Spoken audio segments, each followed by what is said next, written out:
Okay, this is book 5 in the Highlander series. We've done 1, and it's time travel.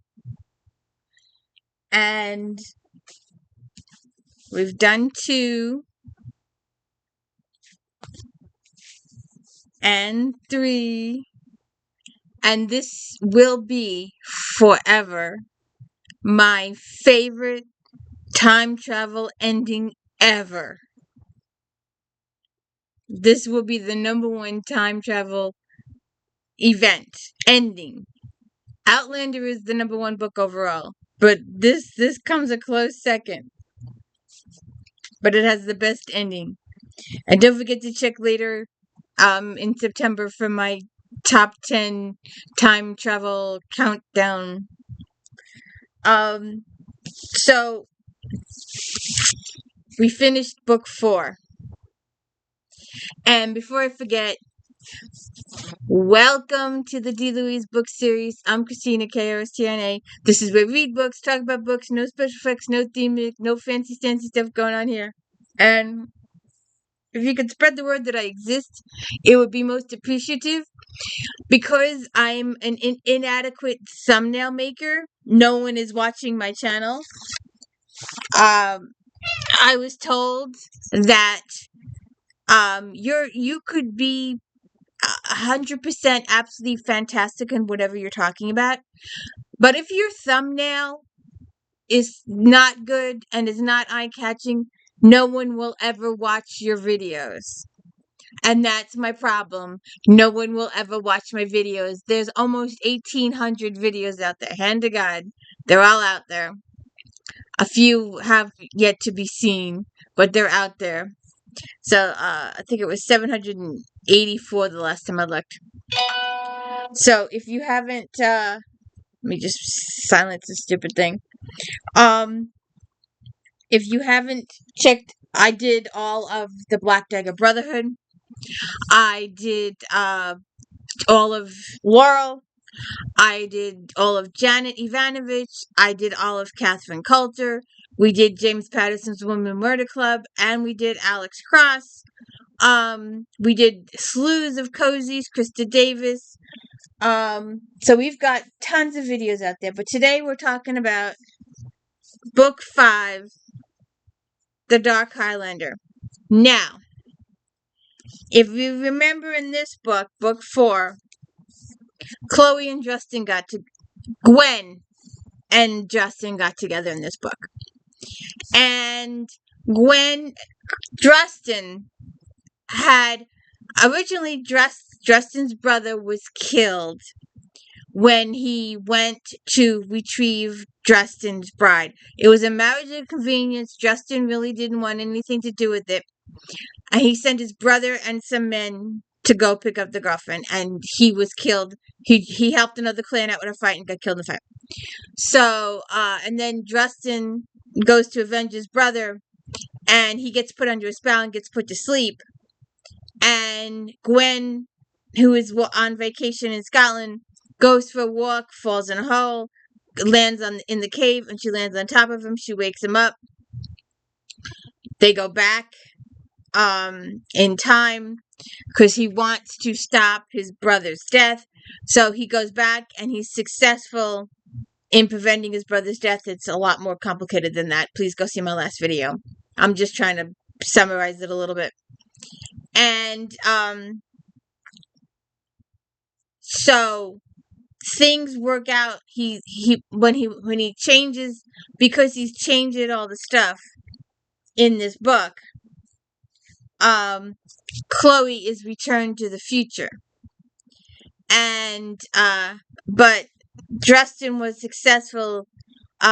He had them put him back to sleep at the end, had the people that cursed him the first time to curse him a second time, so that when Gwen finally showed up at the castle in the future, she would wake him up again. And when she finally gets to the castle and she finally wakes him up, there's a letter waiting for him. Drustan, my son, I have missed you. I wish you could have met your brothers and sisters, but your heart was given with Gwen, and 'twas where it was wisely belonged. I wish the two of you every happiness, but rude to tell you your trials are not over. First, the gentler news. Beloved Nell consented to be my wife. She has made every moment a joy. We left a few things for the two of you in the tower. Count over 3 stones on the base of the slab, second stone from the bottom. Life has been rich and full, more than I ever dreamed. I have no regrets but one. I should have watched Dageaus more carefully after you went into the tower. I should have seen what was happening. There was slumber enchanted waiting for your mate. Here I sat with mine. Yet Dageaus grew more solitary, blinded by my own happiness. I didn't see what was happening until late. So the brother goes and he builds his brother a home. Dageaus, I'm pronouncing it wrong, but live with me on that. So Dageaus goes and builds him the home and sets it all up for Drustan when he returns. However, in doing some of the stuff, Dageaus gets inhabited by the druids, 13 druids, because he broke the compact and freed them, but they're inside of him. So we start this book with Drustan is Dageaus is extremely wealthy.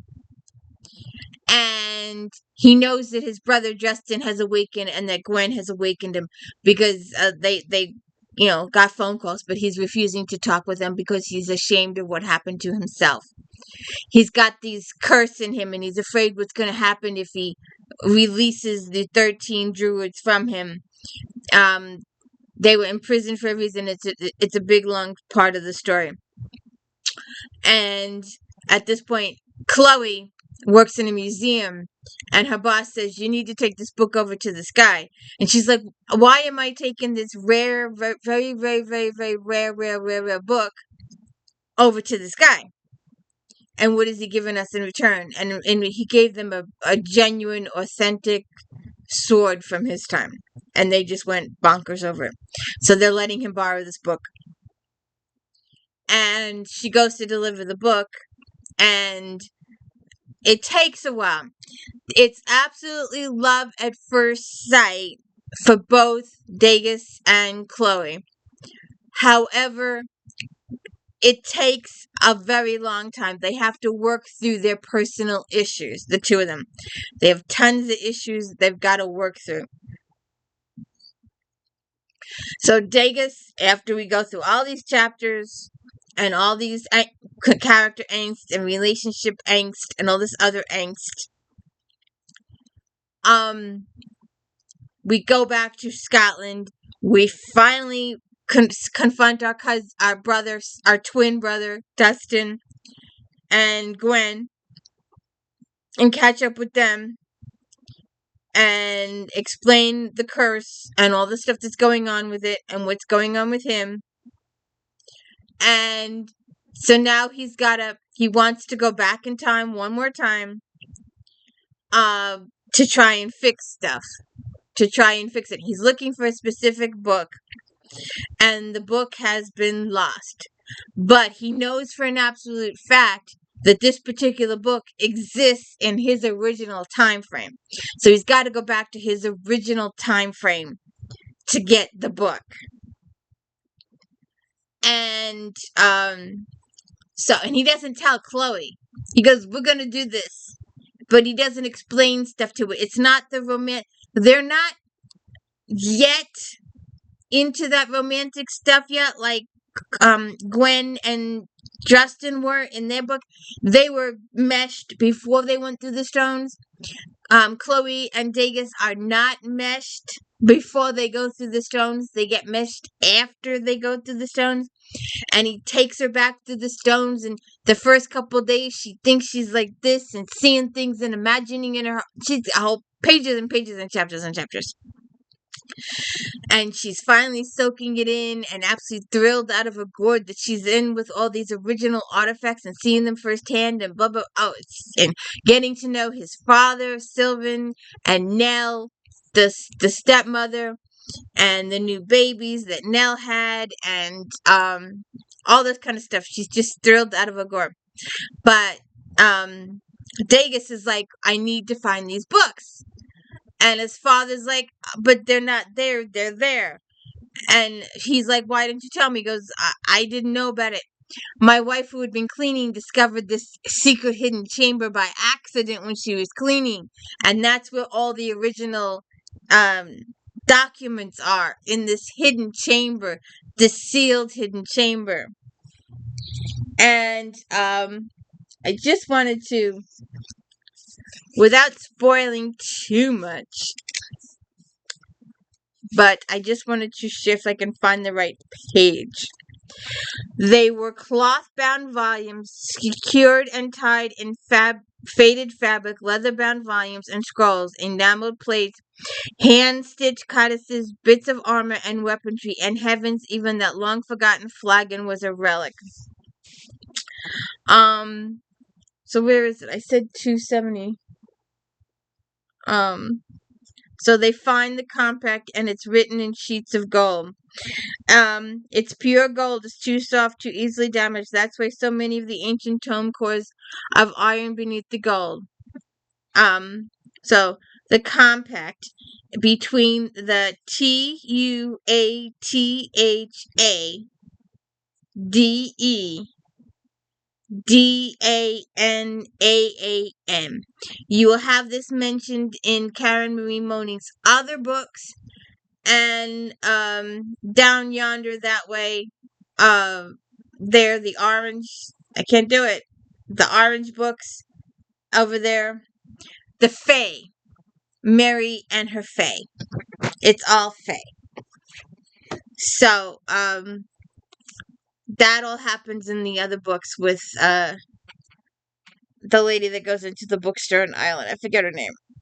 Oh, the hand. There's a that's she's still writing that series. But so they have the compact. She I was trying to find the original wording.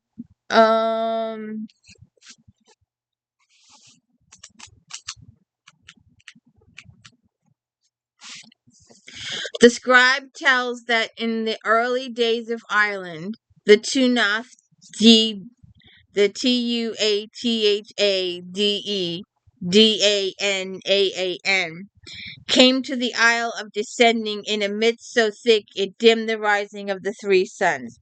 They possessed of many and great powers.